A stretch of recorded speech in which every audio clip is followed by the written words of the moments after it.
कृष्णाय वासुदेवाय हरे परमात्मने प्रणतः क्लेशनाशाय गोविन्दाय नमो नमः।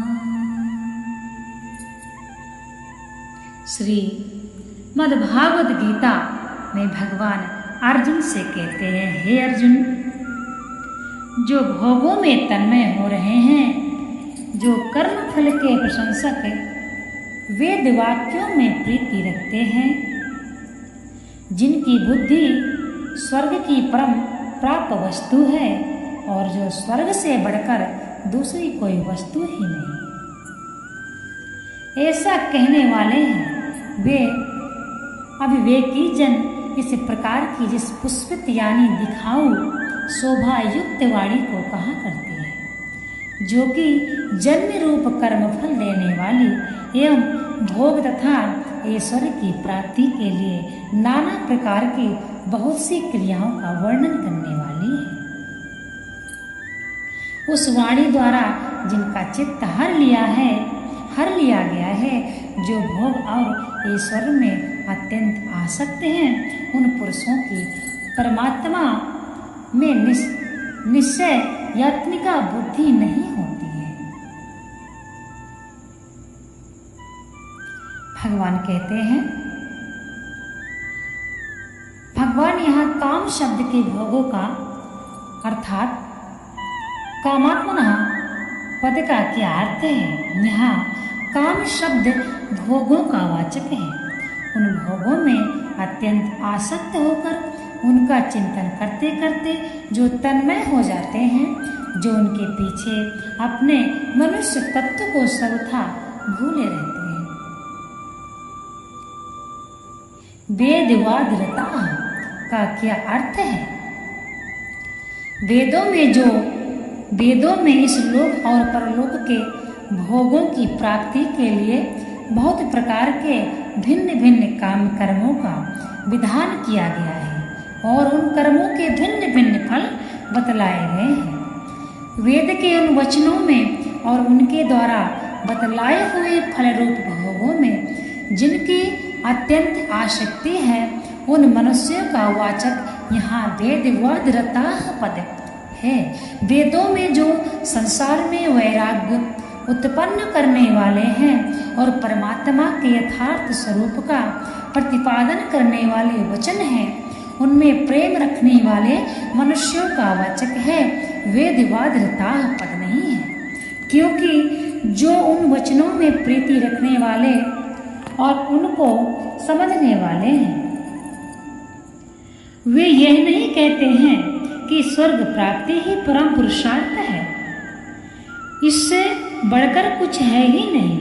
अतएव यहाँ वेदवादता पद उन्हीं मनुष्यों का वाचक है जो इस रहस्य को नहीं जानते हैं कि समस्त वेदों का वास्तविक अभिप्राय परमात्मा के स्वरूप का प्रतिपादन है। वेदों के द्वारा जानने योग्य परमेश्वर ही है और इस रहस्य को न जानने के कारण ही जो वेदोक्त सकाम कर्मों में और उनके फल में आसक्त हो रहे हैं। स्वर्ग पराह पद का क्या अर्थ है? जो स्वर्ग को ही परम प्राप्त वस्तु समझते हैं, जिनकी बुद्धि में स्वर्ग से बढ़कर कोई प्राप्त करने योग्य वस्तु है ही नहीं, इसी कारण जो परमात्मा की प्राप्ति के साधनों से विमुख रहते हैं, उनका वाचक स्वर्ग पराह पद है। जो अविवेकी जन भोगों में ही पचे रहते हैं, उनकी दृष्टि में स्त्री, पुत्र, धन, मान, बड़ाई, प्रतिष्ठा आदि इस लोक के सुख और स्वर्ग आदि परलोक के सुखों के अतिरिक्त मोक्ष आदि कोई वस्तु है ही नहीं। जिसकी प्राप्ति के लिए चेष्टा की जाए। स्वर्ग की प्राप्ति ही वे सर्वोपरि परम ध्येय मानते हैं और वेदों का तात्पर्य भी वे इसी में समझते हैं। अतएव वे इसी सिद्धांत का कथन एवं प्रचार भी करते हैं।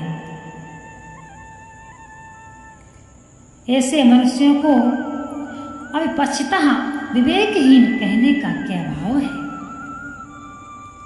उनको विवेकहीन कहकर भगवान ने यह भाव दिखलाया है कि यदि वे सत्यासत्य वस्तु का विवेचन करके अपने कर्तव्य का निश्चय करते तो इस प्रकार भोगों में नहीं फंसते। अतएव मनुष्यों को विवेक पूर्वक अपने कर्तव्य का निश्चय करना चाहिए। वाचम के साथ इमाम, याम और पुष्पिताम विशेषण देकर क्या भाव दिखलाया है? भगवान कहते हैं इमाम और याम विशेषणों से यह भाव दिखलाया गया है कि वे अपने को पंडित मानने वाले मनुष्य जो दूसरों को ऐसा कहा करते हैं कि स्वर्ग के भोगों से बढ़कर अन्य कुछ है ही नहीं तथा जन्म रूप कर्म फल देने वाली जिसे वेदवाणी का वे वर्णन करते हैं वह वाणी उनके और उनका उपदेश सुनने वालों के चित्त का अपहरण करने वाली होती है। तथा पुष्पिताम विशेषण से यह भाव दिखलाया गया है कि वाणी में यद्यपि वास्तव में विशेष महत्व नहीं है, यह नाशवान भोगों के नाम मात्र क्षणिक सुख का ही वर्णन करती है, तथापि यह टेसू के फूल की भांति ऊपर से बड़ी रमणीय और सुंदर होती है। इस कारण सांसारिक मनुष्य उसके प्रलोभन में पड़ जाते हैं। भगवान कहते हैं समाधि का अर्थ परमात्मा कैसे किया गया है तथा जिनका चित्त उपर्युक्त पुष्पिता वाणी द्वारा हारा गया है एवं जो भोग और ईश्वर में अत्यंत आसक्त हैं उन पुरुषों की परमात्मा में निश्चय आत्म का बुद्धि नहीं होती। इस कथन का क्या भाव है? इस व्युत्पत्ति के अनुसार यहाँ समाधि का अर्थ परमात्मा किया गया है तथा उपर्युक्त वाक्य से यहाँ ये भाव दिखलाया गया है कि उन मनुष्यों का चित्त भोग और ईश्वर में आसक्त रहने के कारण हर समय अत्यंत चंचल रहता है और वे अत्यंत स्वार्थ परायण होते हैं। अतएव उनकी परमात्मा में अटल और स्थिर निश्चय वाली बुद्धि नहीं होती है। इसी प्रकार भोग और ईश्वर में आसक्त सकाम मनुष्यों में निश्चय आत्म का बुद्धि के ना होने की बात कहकर अब कर्म योग का उपदेश देने के उद्देश्य से पहले भगवान अर्जुन को परित भोग और ईश्वर में आसक्ति से रहित होकर समभाव से संपन्न होने के लिए कहते हैं। भगवान कहते हैं पहले तुम सब कुछ समान समझो, जय पराजय विजय सब कुछ तुम समान समझो, समभाव समझो, सब कुछ सम है तथा इसके बाद हे अर्जुन तुम युद्ध के लिए तैयार हो जाओ।